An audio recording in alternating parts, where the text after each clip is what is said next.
কেউ আমার মেয়ের সন্তান দিতে পারল না।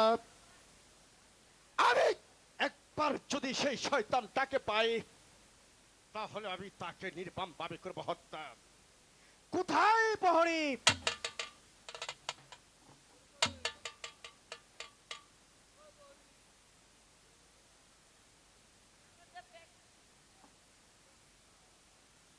যাও, এই মুহূর্তে কদম আলীকে রাস্তার পাহাড়ে নিয়ে এসো।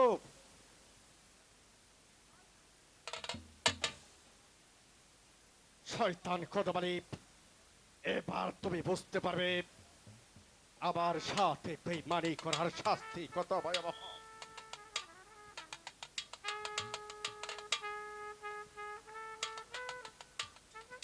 সালাম জাহাপনা, সালাম। আমাকে স্মরণ করেছেন? কদম আলী, তোর রম্পট ছেলে যে অপরাধ করেছে, তার তার প্রায়শ্চিত্ত তোকেই ভোগ করতে হবে। বল বল বল, কোথায় তোর ছেলেকে আটকে রেখেছিস? বল।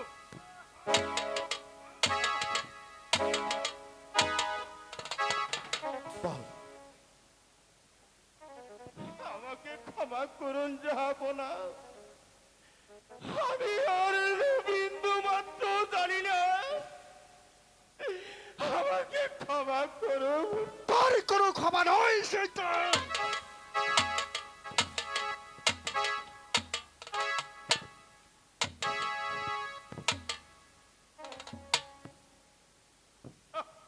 এবার তোকে আমি বুঝিয়ে দিব রে শয়তান, যে নরাধম আমার কন্যাকে অপহরণ করে আমার কাছ থেকে সরিয়ে নিয়েছে, আমি আমি কিছুতেই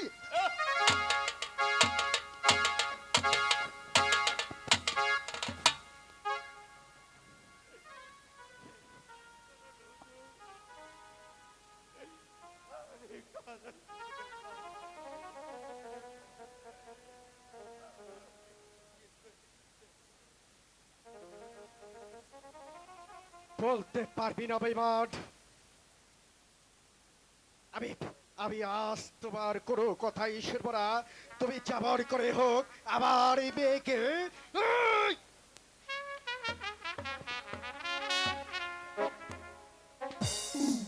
তুই দৃষ্টি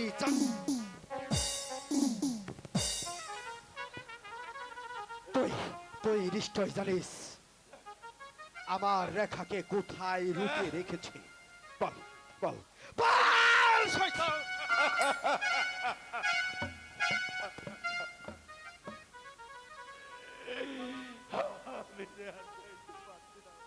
সইতে যে তোকে হবে।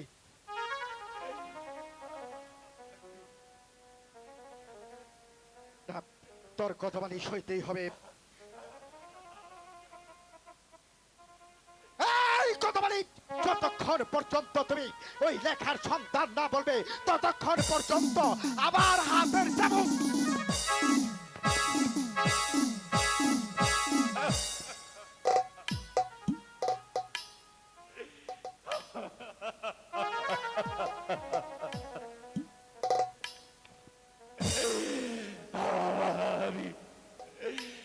আমি রেখার কথা জানি না হুজুর। আমাকে ক্ষমা করুন হুজুর। ক্ষমা।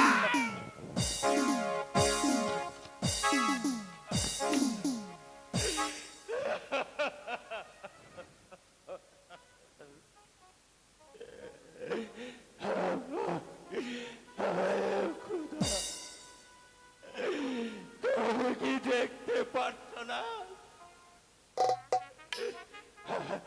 আমাকে আমাকে বিনা দোষে চাবুকে মারছে খুদা। তুমি ওরই বিচারই করো খুদা।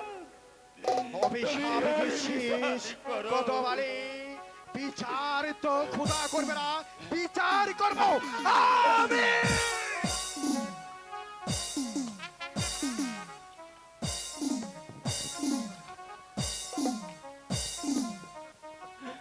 কোথায় প্রহরী?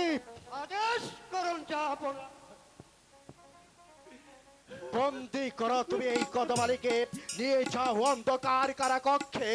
যে পর্যন্ত আমার কন্যা রেখার সন্ধান না দিবে, আগামীকাল বেলা 10 ঘটিকার সময় এই চাচার বাচ্চাটাকে ফিরাবর এই রাত দরবারে নিয়ে আসবে। আমি চাবুকের পর চাবুক মেরে ওর শরীরটাকে ক্ষত বিখ্যাত করে তাই দেব। করছি যাবো না।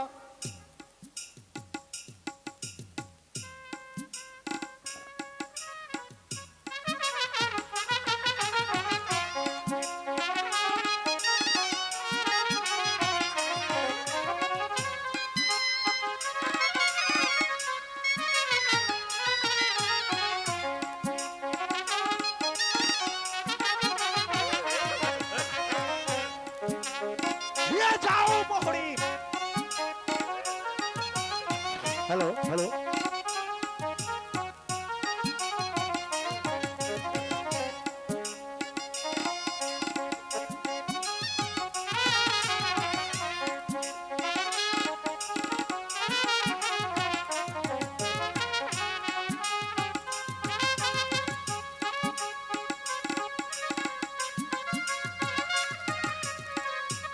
প্রহরী তুমি এই চাষাটাকে আমার সম্মুখ থেকে নিয়ে যাও। আমি যা রকে সহ্য করতে পারতেছি না। চলে এসো কদমালিক।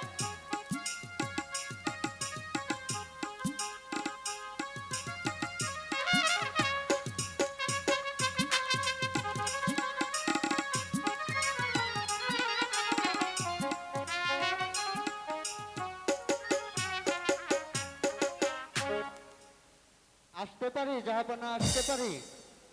এইসব তোমাদের কি অভিযোগ? মানে এই আংটিখানা কেউ নিতে চায় না, তাই আপনার কাছে এসেছি হুজুর। এই দেখি কিসের আংটি, দেখি। এটা যে আমার একমাত্র কলজার টুকরা নয় রে মরি, লেখার হাতের আংটি। বল বল, এই আংটিটা তুই কোথায় পেয়েছিস? বল। রেখার কাছ থেকে। রেখার আংটি? লেখার আংটি বল। তাহলে কি আপনার মেয়ে পালিয়ে গেছে? বল বল, এই আংটি বল। বল, এই আংটি খানা তুই কোথায় পেয়েছিস? বল, এই আংটির মাঝে এমন কি রহস্য লুকিয়ে আছে তোরা সেটা গোপন করে রেখেছিস? বল বল। কি মানে কই? একটা মায়া আমাদের খাওয়া পার হইয়া বকশিস দিয়েছে। নিশ্চয়ই তোরা জানিস লেখা কোথায় লুকিয়ে রয়েছে। না হুজুর, আমরা তাকে হতে পারবো না। কে? বল! বলে দাও, বল বল।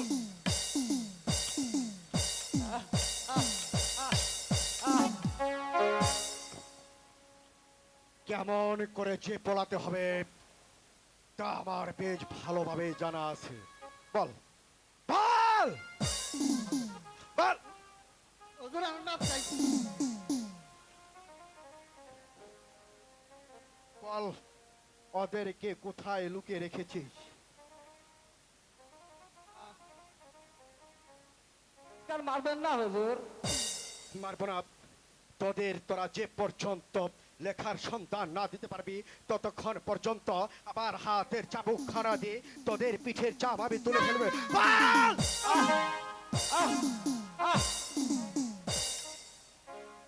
বল।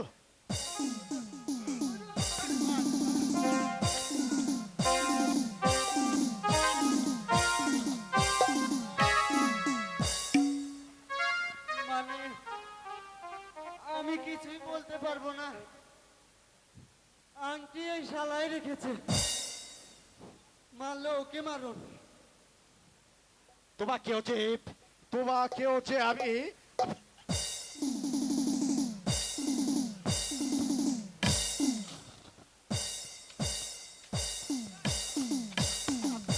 হুজুর মাপ চাই।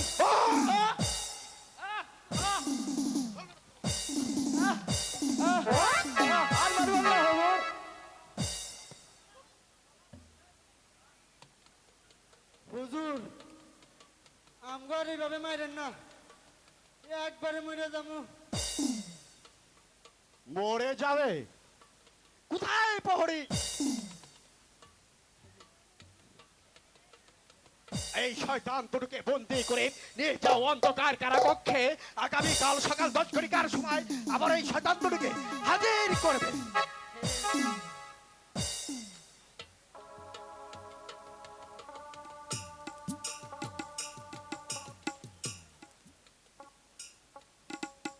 হুজুর, আমাকে ছাইড়া দেন, নাইলে পরে আমার কান্দে মেরে দেবো। কোনো কথা নয়, নিয়ে যাও এদের অন্ধকার কারাকক্ষে। বুড়া সবার জন্য মায়েরও খাইলাম, আবার কারাগারে খাওয়া লাগবে। যাক, এবার হয়তো আমার মেয়ে লেখার সন্তান পাবো। কাজল, তুমি অনে বনে জনে জঙ্গলে যেখানেই লুকাও না কেন, আমি তোমাদেরকে খুঁজে বের করে তোমাকে নিজ হাতে হত্যা আমি করবো। বো বো বো।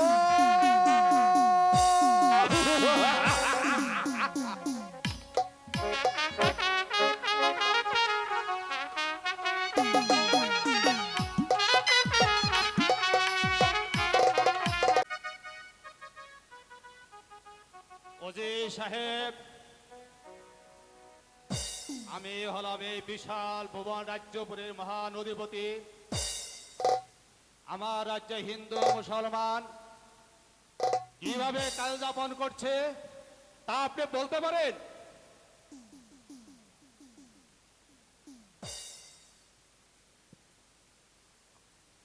এমন প্রজাগণ বেশ শান্তিতেই বসবাস করছে।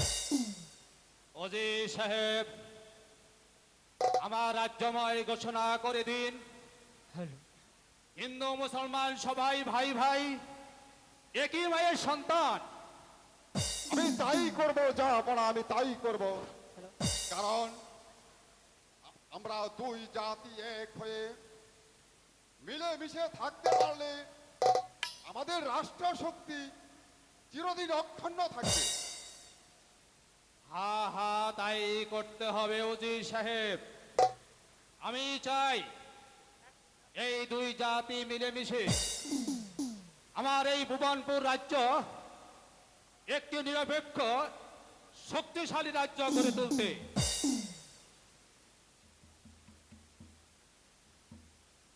পিতা, পিতা, আমি না আপনাকে কতখানি খুঁজে বেড়েছি পিতা। কেন মা বলছি না? পিতা, আমি যে আমার মামার বাড়িতে বেড়াতে যাব পিতা, আপনি আমাকে খুশি মনে বিদায় দেন না পিতা। না মর্জিনা, তুমি তোমার মামার বাড়িতে বেড়াতে গেলে সাথে লোকজন নিয়ে যাওয়া দরকার। ওজি সাহেব, আপনি মর্জিনার সাথে কিছু সংখ্যক সৈন্য দিয়ে আগামীকালই তাকে মামার বাড়ি পাঠিয়ে দেওয়ার ব্যবস্থা করুন। আমি তাই করব, যা পড়া আমি তাই করব।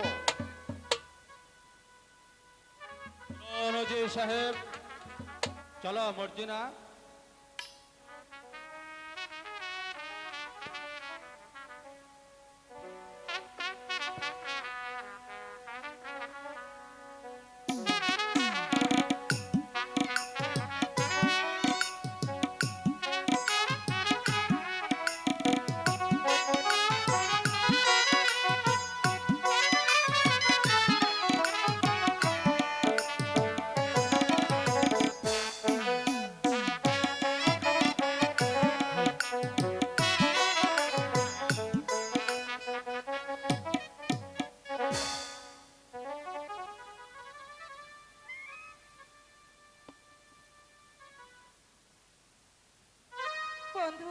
বন্ধু, আর যে আমি পথ চলতে পারছি না বন্ধু, আমাকে একটু বিশ্রাম করতে দাও।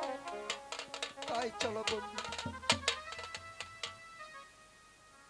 কি করব রেখা, এটা যে আমাদের ভাগ্যের পরিহার। নইলে তুমি রাজকন্যা হয়ে আজ এই পথে পথে ঘুরবে কেন? বন্ধু বলো, কি বলবে রেখা? 7 দিনের অনাহারি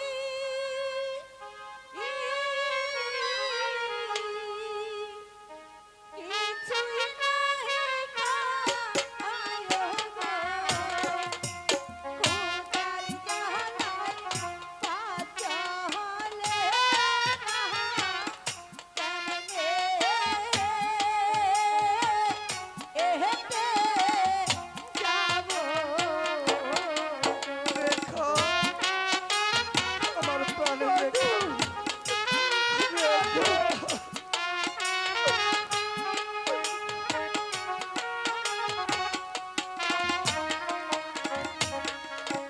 পানি না খাওয়াইলে বন্ধু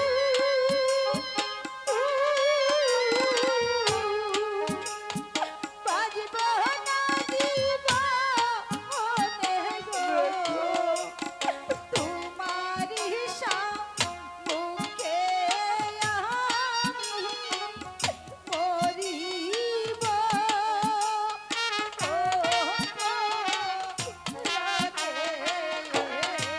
আমার রেখা, তুমি ওভাবে বলো না রেখা, তাহলে যাই।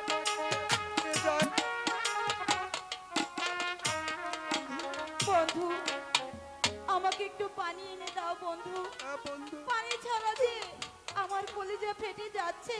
কোথায় পানি? রেখা, তুমি আর কেঁদো না।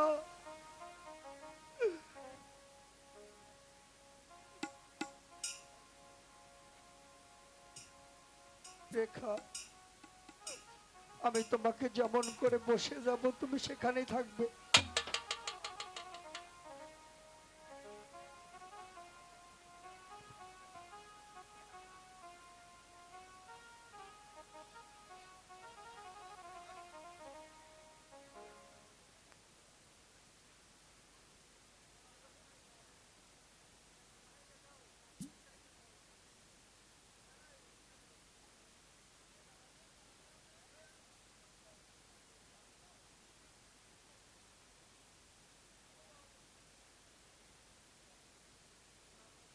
বন্ধু, বন্ধু, তুমি যেখানেই যাবে শীঘ্র করে আবার ফিরে এসো। হ্যাঁ বন্ধু, আমার যে বড্ড ভয় করছে।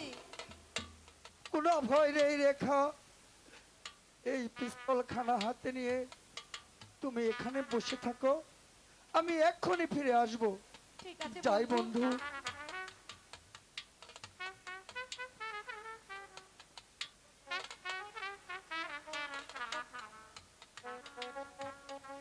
বন্ধু,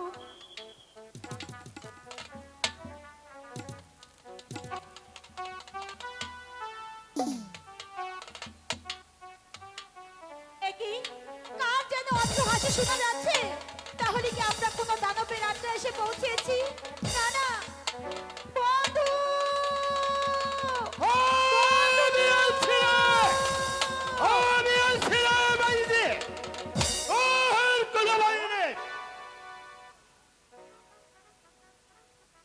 একই একই চিরন্ত হাসি শোনা যাচ্ছে।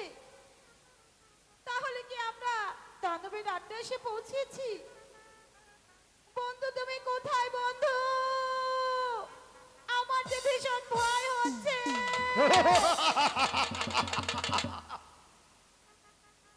এইখানে কে আসিস? তাহলে তুই কে আসিস রে সুন্দরী?